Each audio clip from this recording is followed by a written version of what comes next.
Je pense que ce sont les Africains qui doivent se sentir tout à fait responsables pour prendre leur destin en main. Si l'Occident devait les aider, ce serait déjà fait. Et il suffit de mettre l'équivalent du budget de la Coupe du Monde dans un pays africain en même temps que la Coupe du Monde. Chaque année, enfin chaque Coupe du Monde, si on faisait ça, tous les pays africains seraient déjà développés. Ce n'est pas une question de moyens, c'est une question de politique. Et une question de prise de conscience. Oui. Je ne comprends pas que les Africains puissent se mettre toujours, il faut nous aider, il faut nous aider. Mais non, quand votre maison brûle, vous n'attendez pas le voisin, vous commencez à éteindre. Je sais qu'ils luttent, je sais qu'ils travaillent en Afrique, mais il faut qu'ils soient encore plus conscients que leur avenir est dans leurs propres mains, que ça ne viendra pas d'ailleurs. C'est un gros mensonge. S'ils y croient, ils se trompent. Maintenant, peut-être que je suis pessimiste en disant ça, mais je ne peux pas dire le contraire parce que je ne le crois pas. Parce que moi, quand je me cassais la gueule, il n'y a personne qui est venu me sauver. Donc, et je pense qu'on peut mettre ça à l'échelle d'un village, d'un pays et d'un continent. Il y a la solidarité traditionnelle africaine qui était là pour aider les plus démunis entre nous. Maintenant, il faut oser dire qu'elle est devenue aussi trafiquée, elle est tronquée, elle est hypocrite. Vous avez des tas de feignants qui sont là, qui vivent sur le dos des autres comme des saprofites. Donc, si je ne travaille pas, mon cousin, ma cousine ou ma soeur ou mon frère va me donner à manger. Ce n'est pas une vie. À un moment donné, il faut se dire, tout le monde a la responsabilité d'assumer son existence. Et on n'a pas les mêmes chances. Et ceux qui ont un peu plus de chance, ils doivent aider les autres à pouvoir avancer. Mais les autres, ils ne doivent pas croiser les bras et dire quelqu'un d'autre va me nourrir tout le temps. Il faut que l'Afrique perde aussi ça. Autant l'Occident est trop égoïste, autant l'Afrique est tellement partageuse qu'elle rend les gens irresponsables. Je pense encore une fois que la solution est dans le mélange des deux, pour une moyenne. Voilà. Il y a eu des documentaires où on voit des filles africaines qui se mettent des crèmes sur la peau pour se blanchir. Vous avez des filles africaines qui font des régimes pour devenir comme ça, comme les top modèles.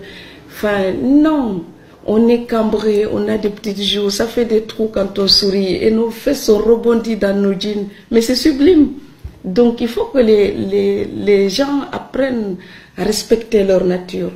Mais quand je suis au Sénégal aussi, ils disent sénégalaise, je leur dis, c'est plus dur d'ailleurs de le rectifier là-bas.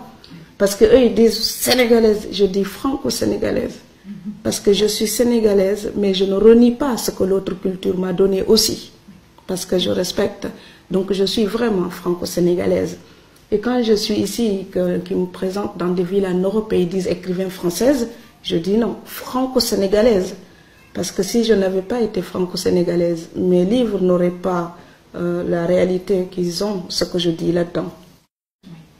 Il y a beaucoup d'immigrés qui sont là, qui n'osent même pas aller en vacances parce qu'il faut économiser pour le billet, économiser pour les cadeaux, pour tout le clan. Ces gens-là, quand ils n'osent plus partir en vacances, ils ne sont plus en liberté.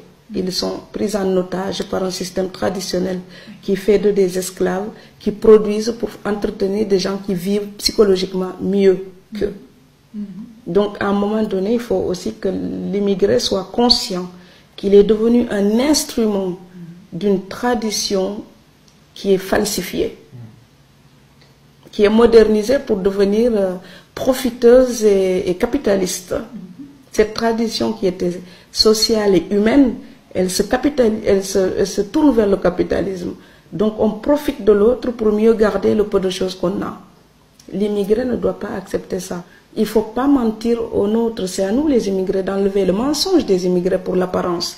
C'est confortable d'arriver au pays de faire comme si on roulait en Jaguar en Europe et avec un jet privé, alors qu'on était simplement boy ou femme de ménage ou quelqu'un qui souffre dans un travail très très dur et mal payé. À un moment donné, il faut oser dire au pays, chacun lutte sous tous les cieux. C'est pareil. C'est pas parce qu'on est en Europe qu'on a tout à distribuer comme ça. Bon, moi je veux aider les gens, je suis consciente du manque. Mais il faut qu'ils soient aussi conscients de mes peines en tant qu'exilés. Or, nous, on oublie parfois de nous demander si on va bien. Et on nous appelle, il faut envoyer ça, ça, ça et ça. Je dis, attends, dis-moi d'abord, est-ce que tu vas bien? Puisque tu ne peux rien me donner, donne-moi un peu d'amour. Après, tu pourras demander matériellement.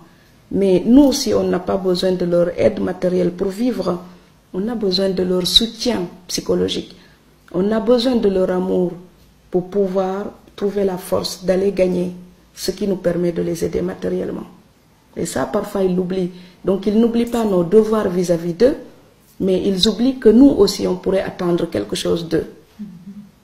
Il y a l'égoïsme du pauvre. On a tendance à l'excuser tout le temps. Mais le pauvre, il pense toujours qu'il n'y a que lui qui est malheureux sur terre. C'est terrifiant. C'est pour ça que je dis le tiers-monde ne peut voir les plaies de l'Occident. Les siennes l'aveugle. C'est que comme on manque de beaucoup de choses là-bas, parfois ils pensent qu'ils sont les seuls à connaître des problèmes à résoudre, à souffrir de quelque chose. Non, les gens peuvent être très riches et très malheureux. Et l'Occident est très riche et parfois très malheureuse. Pardon, très malheureux, l'Europe, j'ai pensé. Et donc, ce décalage entre l'immigré et la famille se joue là. C'est qu'ils pensent comme l'immigré est censé vivre mieux, il est forcément bien dans sa peau. Eh bien, il y a une autre tragédie qui est épargnée aux pauvres. C'est le jour où on a gagné tout l'argent nécessaire pour mener la belle vie. Mais il vous manque tellement d'amour ou tellement de famille pour être bien dans votre peau et jouir de votre bonheur. Et ça, les pauvres, ils ne pensent pas ça. Ils pensent juste à ce qui leur manque. C'est peut-être une chance d'ailleurs. Et en écrivant, j'ai voulu mettre l'absurde jusqu'au bout. C'est-à-dire quand les gens sont capables d'une certaine bêtise, ce n'est pas la peine de rectifier tout de suite. Il faut les laisser aller jusqu'au bout de leur bêtise. Quand ils cognent au mur, ils reviennent tout seuls et ils respectent. Il y a dans le visage de l'emploi et puis Cunégonde à la bibliothèque, il y avait un patron, quand j'arrivais, il disait « Ah, Cunégonde est arrivé !» Et Cunégonde, c'est un personnage horrible de Candide de Voltaire.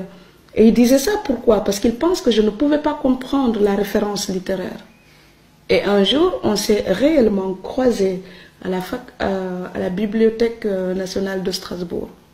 Et c'est seulement là qu'il a compris que je faisais des études de lettres et que quand il disait ces mauvaises choses, j'étais tout à fait capable de comprendre. Et ce jour-là, ce n'était pas moi qui étais l'idiote, c'était lui l'imbécile.